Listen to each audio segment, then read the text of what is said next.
ఒక రాత్రి చందన్పూర్ అనే గ్రామంలో ఒంటరి మట్టి రోడ్డుపై దూరంలో ఒక లాంతరు మెరుస్తుంది. తన స్నేహితుడు సునీల్తో కలిసి నడుస్తూ కడుపు రుద్దుకుంటూ, ఓయ్ సునీల్, నాకు ఆకలిగా ఉంది. ఇంట్లో ఆ పప్పు రుచిగా లేదు. తినడానికి ఏదైనా వెతుక్కుందాం. ఈ సమయంలో అర్ధరాత్రి దాటింది రాజు. అంతా మూసి ఉంది. ఇంటికి వెళ్దాం. ఆగండి, మీకు దాని వాసన వస్తుందా? మసాలా చింతపండు పానీపూరి. చూడు అక్కడ. వారు ఒక మర్రి చెట్టు కింద ఒక నీడ లాంటి వ్యక్తిని చూస్తారు. చెక్కమండి దగ్గర నిలబడి ఉన్నాడు. ఒక లాంతరు మినుకుమంటుంది. భయంకరమైన నీడలు వస్తున్నాయి. ఆ వ్యక్తి చిరిగిన శాలువా ధరించి ముఖం దాచుకొని ఉన్నాడు. ఎవరు అది? నేను రాత్రి ఇక్కడ పానీపూరి వాలాను ఎప్పుడూ చూడలేదు. ఎవరు పట్టించుకుంటారు? నా కడుపు పిలుస్తోంది, రండి. వారు బండి దగ్గరకు వచ్చారు. విక్రేత చేతులు వేగంగా కదులుతాయి. పూరీలను కారంగా నేపితో నింపుతాయి. అతని గొంతు గరుకుగా అసహజంగా ఉంది. పానీపూరి పానీపూరి, తాజాగా వేడిగా, 5 రూపాయలే, తినండి తినండి. భయ్యా, నువ్వు ఎందుకు ఇంత ఆలస్యంగా బయట ఉన్నావు? ఎవరూ లేరు కదా? ఆకలితో ఉన్నవారు వచ్చేది రాత్రే. ఒకటి గీసుకోండి, రుచి చూడండి. నువ్వు ఎప్పటికీ మర్చిపోలేవు. డర్పోక్ అవ్వడం మానేయండి సునీల్. దీన్ని చూడు, స్ఫుటమైన పూరి, కారంగా ఉండే పానే, స్వర్గం. వాహ్, ఇది నేను ఇప్పటి వరకు తిన్న వాటిల్లో అత్యుత్తమమైనది.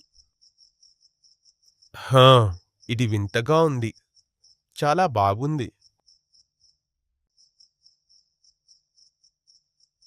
ఇంకా తినండి, మీ ఇద్దరికీ ఉచితం. అబ్బాయిలు అత్యాశతో తింటారు. విక్రేత చూస్తూ పాటను హమ్మింగ్ చేస్తాడు. అకస్మాత్తుగా చల్లని గాలి వీస్తుంది. లాంతరు మినుకుమంటుంది. అంతా నిశ్శబ్దంగా ఉంటుంది. రాజు, నాకు తల తిరుగుతుంది. అంతా మసకబారుతుంది. ఏం జరుగుతుంది?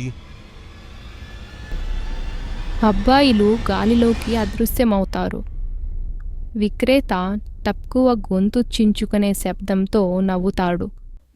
ఉదయమైంది. గ్రామ కూడలి వద్ద మహిళలు ఏడుస్తున్నారు.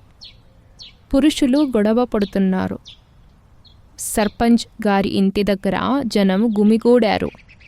నా రాజు నిన్న రాత్రి ఇంటికి రాలేదు. అతను సునీల్తో బయటకు వెళ్ళాడు. ఇప్పుడు ఇద్దరూ వెళ్ళిపోయారు. సునీల్ కూడానా?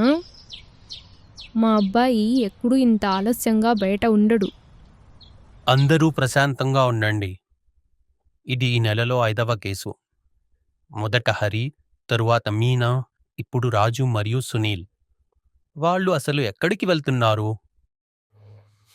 ఇది దొంగలు కాదు సర్పంచి. విమోచన నోట్లు లేవు, మృతదేహాలు లేవు. ప్రజలు అదృశ్యమవుతున్నారు. నేను మీ అందరికీ చెప్పాను, ఇది చుడైల్. నా తాత సంవత్సరాల క్రితం మర్రి చెట్టుకి దగ్గర ఒకటి చూశాడు. ఆమె తిరిగి వచ్చింది. అమ్మో దయ్యమా? నా రాజు దయ్యం దగ్గరికి వెళ్ళాడా? దయ్యాలు లేవు కిషన్ చాచా. ఇవి కొంతమంది దుండగులు ఆడుతున్న కుట్ర. మరి మనం వాళ్ళని ఎందుకు కనుగొనలేకపోతున్నాం? మనం పొలాల్లో, నదిలో వెతికాం, కానీ ఏమీ లేదు. ఇక చాలు, మాకు సమాధానాలు కావాలి. పండిట్ శామ్కి ఫోన్ చేయండి. ఏం చేయాలో అతనికి తెలుస్తుంది. సాయంత్రం ఎర్రతిలకం ధరించిన కఠిన పూజారి పండిట్ శామ్ చౌరస్తాకు వస్తాడు.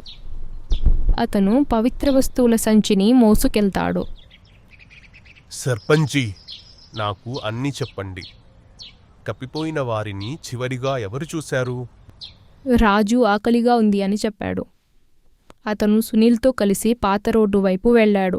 సునీల్ కూడా అతను నాకు పానీపూరి వాసన వస్తుంది అని మెసేజ్ చేశాడు.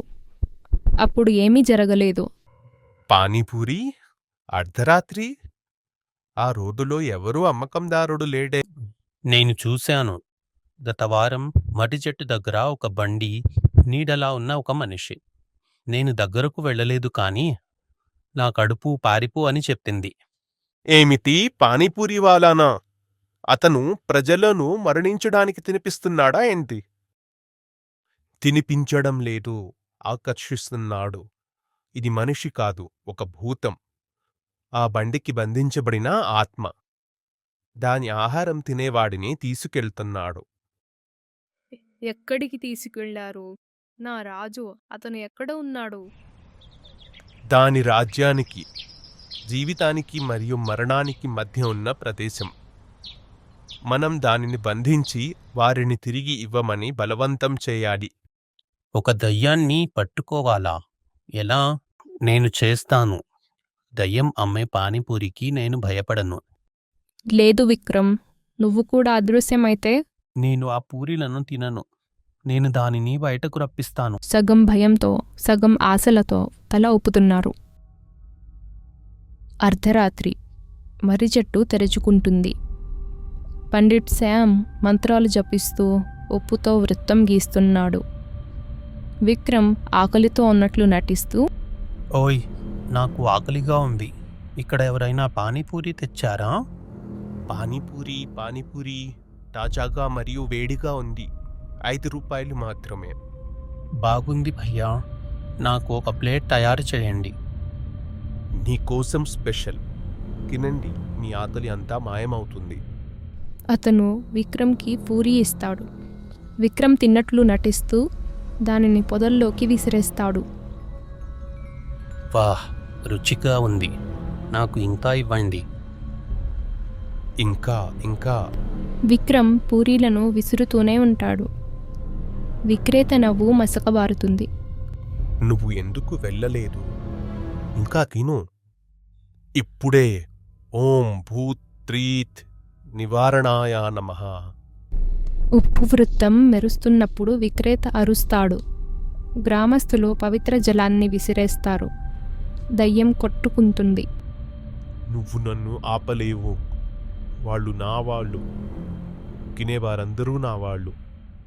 పరీ రాక్షసుడా, నా రాజు ఎక్కడా? నా ప్రపంచంలో ఉన్నాడు. ఎప్పటికీ నాకు సేవ చేస్తూ ఉంటాడు.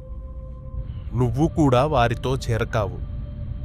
ఈ రోజు కాదు ప్రేతాత్మ. వాళ్ళని తిరిగి ఇవ్వు, లేదా శాశ్వతంగా బంధించబడు. దయ్యం సుడిగుండం తెరుచుకుంటూ ఉండగా అరుస్తుంది. రాజు, సునీల్ మరియు ఇతరులు ఆశ్చర్యపోయి బయటకు వస్తారు.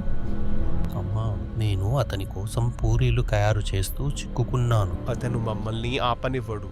అది నరకం. లేదు, అవి నావి. ఇప్పుడు కుండలోకి. గయ్యం చివరిసారిగా అరిచింది.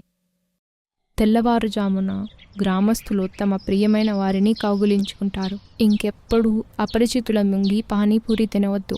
అమ్మా, నేను దానిని ఎప్పటికీ తినను. పండిట్జీ, ఇంకా అయిపోయిందా? ఇప్పటికీ నేను ఈ కుండను లోతుగా పాతి పెడతాను. కానీ ఎవరైనా తవ్వితే? ఎవరూ చేయరు. మేము ఈ గ్రామాన్ని కాపాడుతాము. ఇకపై అర్ధరాత్రి చిరుతిండ్లు ఉండవు. జనసమూహం భయంతో నవ్వుతుంది.